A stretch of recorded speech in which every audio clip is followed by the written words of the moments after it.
Capítulo 9. A busca de si mesmo. Cada biografia humana é um universo em si mesmo. Poderíamos multiplicar até o infinito os relatos dos desenvolvimentos das biografias humanas das pessoas, mas ainda assim seria impossível abordar a magnitude de experiências pessoais, sentimentos, descobertas, ambivalências e, sobretudo, criatividade na hora de pensar, e pensar sobre si mesmo. Ao receber uma pessoa que procura ajuda, somos como um artista diante da tela em branco, com todas as possibilidades disponíveis para ser desenvolvidas. Por isso, o melhor é escutar, ativamente, e colocar nossa capacidade intuitiva a serviço de um aspecto mais espiritual, mais bonito, em busca de um sentido profundo. Costumo sugerir que a melhor maneira de receber o indivíduo que nos consulta é dando-nos alguns minutos para meditar ou para o recolhimento interior, a fim de nos alinharmos com a energia que está para ingressar em nosso campo de experiência. O propósito é que nossa energia esteja aberta e da maneira mais limpa possível, em vez de ficar intoxicada por uma consulta anterior, por nossas preocupações pessoais ou carregadas por preconceitos ou cansaço. Já sei que nem sempre as coisas são tão ideais na vida cotidiana, mas pelo menos é bom saber que acompanhar processos de questionamento pessoal de outros indivíduos exige uma boa limpeza espiritual.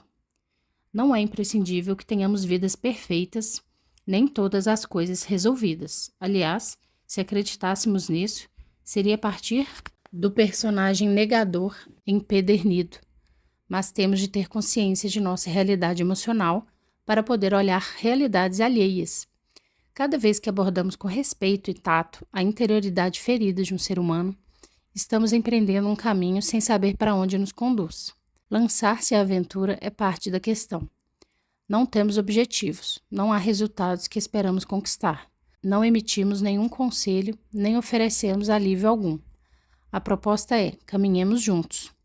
É meu propósito, em próximos livros, continuar oferecendo exemplos e mais exemplos. Não porque tenham um significado especial, nem porque sejam casos excepcionais, mas porque acredito que no somatório de experiências vamos nos treinando mais e melhor. A busca de si mesmo. Obter segurança é a necessidade básica quando nascemos. Se não obtemos aquilo de que necessitamos, logo aprendemos a nos defender dos impulsos que não coincidem com a realidade externa. Por exemplo, se sentirmos raiva de nossa mãe, rapidamente inibiremos esse sentimento, porque necessitamos dela para nos abrigar e amparar, de maneira que não é muito prudente colocar-se contra ela em épocas iniciais. O que fazemos então é gerar mecanismos de defesa para fazer crer a nós mesmos que não nos acontece aquilo que realmente acontece. É assim que organizamos nossos personagens, que são nosso melhor refúgio. Por isso, não importa tanto o que acontece, mas o que dizemos a nós mesmos sobre isso que nos acontece. Tudo isso que realmente acontece conosco, podemos reprimir, projetar, substituir ou sublimar. Às vezes, precisamos reprimir formas positivas de autoexpressão para nos adaptarmos à realidade circundante. Por isso, eliminamos tantos aspectos positivos como negativos de nosso ser interior. Às vezes, substituímos inclusive nossas melhores virtudes, as mais elevadas ou espirituais. É interessante observar como nos organizamos para fazer desaparecer da consciência nossa grandeza interior, porque nossa sombra não se constitui necessariamente juntando aspectos negativos, mas, muito pelo contrário, às vezes está repleta de aspectos positivos que entram em contradição com aquilo que se espera de nós, ou seja, com isso que vai se constituir em nossa identidade. Há um primeiro passo, então, em todo o processo de busca pessoal, a intenção de observar a distância existente entre o eu profundo e o personagem com o qual saímos à rua. Para isso, tentei descobrir de maneira muito franca alguns exemplos cotidianos e comuns com os quais podemos facilmente nos identificar, com a intenção de nos aproximarmos aos poucos de uma abordagem possível pela construção da biografia humana. É claro que há tantas biografias humanas quanto pessoas no mundo, sendo cada história única e original. Portanto, fica difícil para mim condensar em poucos exemplos a enorme gama de desafios que nos são apresentados diante de cada discurso de eu iludido e os truques para conseguir desarmá-los. Mas, com paciência, tato, sensibilidade e treinamento, podemos fazê-lo cada vez com melhor pontaria. Uma vez que possamos olhar nossa tessitura com maior amplitude e conhecermos-nos como uma pequena parte de um todo universal, talvez nos interesse unirmos-nos a uma busca mais ampla, por meio do impulso de encontrar o significado de nossa vida, ou seja, a capacidade de atribuir certo sentido aos acontecimentos ou às experiências. Na verdade, em todas as culturas, organizamos símbolos e crenças para dar um significado a isso que nos acontece, supondo que essa seja uma boa estratégia para suportar épocas difíceis ou sofridas. Normalmente, precisamos que nossas experiências se insiram em um quadro explicativo, que abranja múltiplas variáveis para contemplar o que está nos acontecendo de uma perspectiva ampliada, ou seja, não só a partir de nossa evolução pessoal, mas também da evolução coletiva. Essa visão de conjunto nos dá tranquilidade e, sobretudo, maior compreensão. Muito bem, porque algumas pessoas se inclinam mais a pensar globalmente e outras parecem estar atoladas em nossa pequena vida privada? Nós, indivíduos, temos múltiplas necessidades. As mais básicas se referem às puramente fisiológicas, as relacionadas com o oxigênio para respirar, o alimento, o sono ou a satisfação sexual. Então, há necessidades um tanto mais elevadas, como as de estabilidade e alguma forma de segurança. Então, temos necessidade de amor, pertencimento, contato físico ou amizades. Continuamos em uma espiral ascendente, necessitando de autonomia, competência e certo grau de reconhecimento, até chegar às necessidades de ordem superior, como a realização pessoal, a busca da verdade, a criatividade ou desejo de justiça. Claro que essas necessidades variam segundo a idade, já que os níveis inferiores vão interessar a uma criança, mas em troca os adultos tendem a ir ascendendo nas necessidades, à medida que as anteriores forem cobertas. É provável que o desejo de alcançar níveis espirituais seja inato ao ser humano, tanto quanto desejamos amar e ser amado, alimentar e ser alimentados. Claro que à medida que vamos escalando, torna-se mais exigente. Os desafios são maiores e temos de tolerar a angústia pela perda de segurança, enquanto penetramos áreas desconhecidas da consciência. Justamente o propósito, eu acredito, de todo o processo terapêutico é ir abordando o caminho no sentido do eu superior, ou seja, no sentido dessa parte de nós mesmos que deseja transcender, enquanto procura a verdade. Tenta compreender qual é o serviço que lhe cabe em favor do próximo e como ter acesso à união com todas as coisas. Normalmente, partimos de um lugar muito mais simples, partimos de um problema pessoal, de um sofrimento mundano, coisa totalmente legítima se pelo menos tentamos contar com o eu verdadeiro, esse que se encontra escondido atrás da máscara ou do personagem, assim como vimos nos capítulos anteriores. Todos usamos máscaras na vida cotidiana. É a imagem positiva mais falsa de cada um de nós. Por baixo reside a sombra. Ao mesmo tempo, todos temos suspeitas do material que se esconde em nosso interior, ainda que os demais não saibam. Nossa máscara é feita de fragmentos de nosso eu, e às vezes escondemos as partes mais valiosas de nosso ser interior. Muitas pessoas rechaçam as terapias ou os sistemas de questionamento interior, porque temos medo de não saber como enfrentar o que consideramos negativo em nós. Inclusive, tendo iniciado algum processo terapêutico, apresentamos resistências, quando cabe a nós olhar com mais profundidade. O problema é que para chegar ao eu verdadeiro, é imprescindível despojarmos-nos de nossa máscara e enfrentarmos o que existe. O interessante é que há tanto de positivo como de negativo, mas não sabemos. Todo o processo de questionamento pessoal começa procurando o eu verdadeiro. Entrar em contato com o eu verdadeiro ou autêntico não nos garante um estado de felicidade ou beatitude, mas simplesmente a possibilidade de viver com dores e alegrias sem ter de nos ocultar. Já vimos como, desde crianças, aprendemos a viver uma fachada para não deixar nossos pais bravos ou para corresponder ao que esperam de nós. É um mecanismo que temos aceitado desde o dia de nosso nascimento. Por isso, será necessário modificar os condicionamentos e as pautas que adquirimos quando crianças. Ao acompanharmos processos no sentido da própria sombra, acontece com frequência de nos encontrarmos dando permissão a outro adulto para que dê o direito de viver como quiser, sem continuar respondendo aos desejos inconscientes de mamãe ou papai. É possível que haja partes de seu eu que não foram reprimidas, mas que simplesmente ninguém estimulou. Há pessoas que necessitam de permissão para se autoafirmar, outras para reconhecer seus aspectos mais vulneráveis. Em todo caso, fazê-los ver o que quer que encontrem em seu interior é válido e merece ser vivido, podendo ser o primeiro passo para se conectar novamente às partes de si mesmo que tinham sido rechaçadas.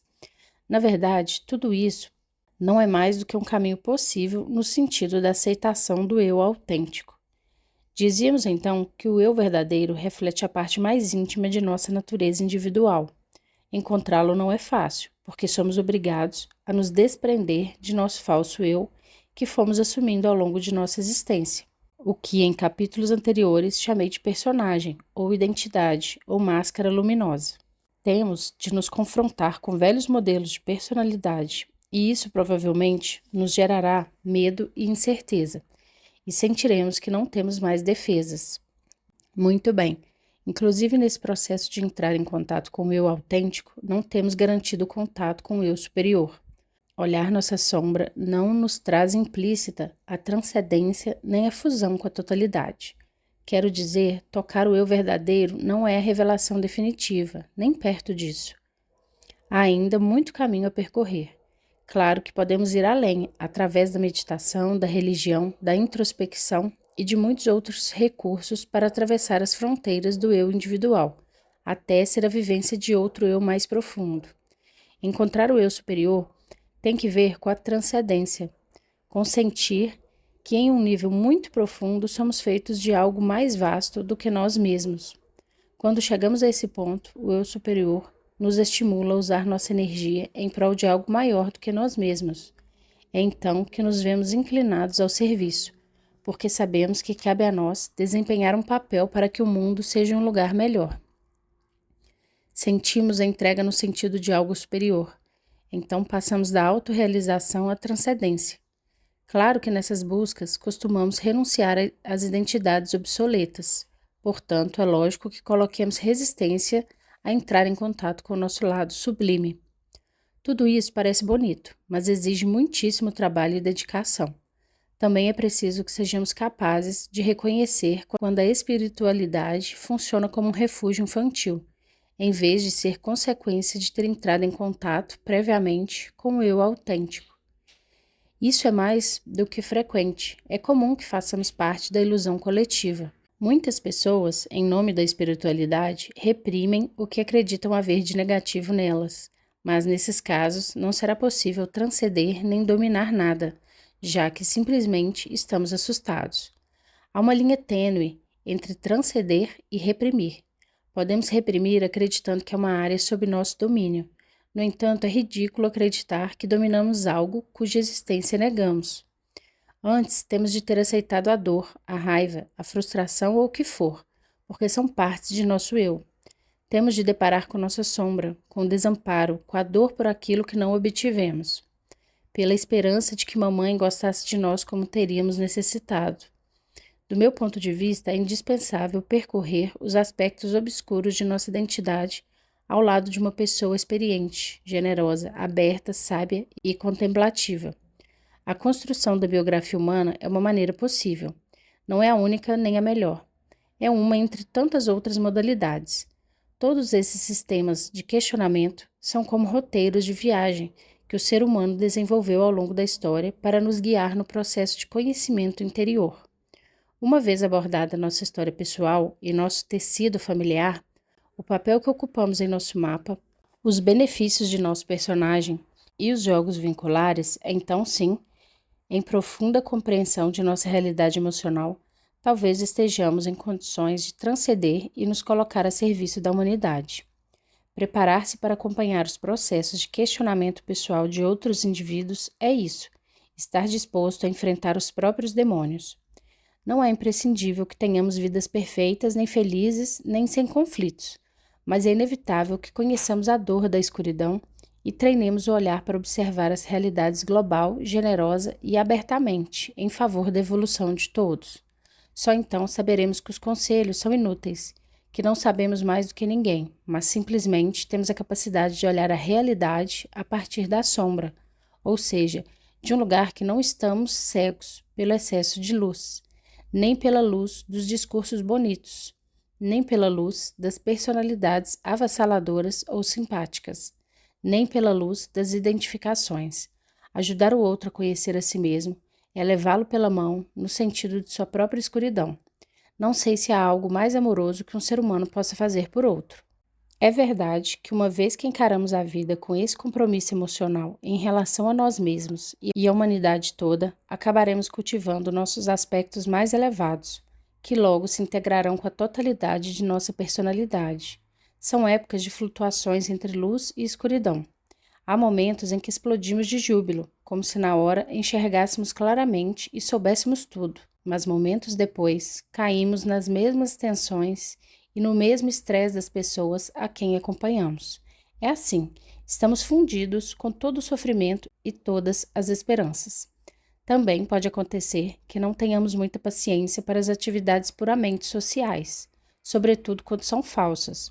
Ou seja, quando fica estabelecido que é preciso se vincular apenas de personagem em personagem. Essas máscaras que nos serviram durante tanto tempo e nos protegeram, caem em desuso e nos machucam. E pior ainda, somos testemunhas de como as máscaras limitam os demais indivíduos em relação à compreensão de si mesmos. Mas eles, no entanto, se aferram a elas porque é tudo que conheceram até o momento. Segundo as normas sociais, nos comportamos educadamente, fazemos o que nosso personagem sabe fazer. O conhecido sempre é mais seguro para uma alma infantil, ou para uma alma muito ferida. Há um momento em que já não podemos deixar de ver o que vemos. Vemos as almas despidas, vemos o medo, a necessidade de ser amados de tantos homens e mulheres, que transitam pela vida atolados em uma ferida infantil, essa da qual não podemos escapar, porque ainda estamos esperando o amor de mamãe. Saber isso, confirmar, estudar, conhecer nossa realidade emocional, por mais sofrida ou carente que tenha sido, é o primeiro passo no sentido da transcendência.